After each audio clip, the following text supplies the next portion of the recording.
আমরা দাবি কিসের, আন্দোলনটা কিসের? আমরা তো ওগুলো দাবি করি নাই। তাহলে ওনাদের বুঝতে হবে আমরা কিসের দাবি নিয়ে আছি। ওগুলো ওদেরকে দিয়ে দেখ, খাদ্য গুদাম ওদেরকে দিয়ে দেখ, পানির গাড়ি ওদেরকে দিয়ে দেখ, আমাদেরকে দিতে। কারণ একটা চা শ্রমিক 170 টাকা বেতন পায়, সে 17 ওখানে যেতে পারে না। আর সরকারকে কারা ভুল বুঝিয়েছে তাদেরকেও বিচারের আওতায় আনতে হবে। কারণ আপনার 8 থেকে 10 কিলোমিটার মধ্যে 3টে ইউনিয়ন পড়ছে, আর আমরা কিন্তু 52 কিলোমিটার দূরে।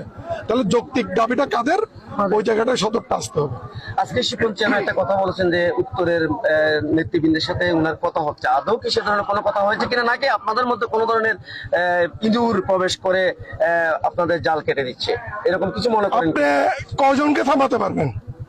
আমি বিটু চৌধুরীকে এই জনগণকে থামাতে পারবো?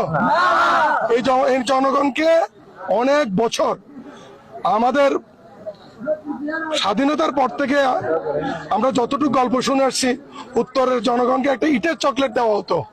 ইটের চকলেট আর হবে না, মূলা হবে না, গাজর হবে না, আমাদের সদরেই লাগবে। সদর নিয়ে তাল বাহানা।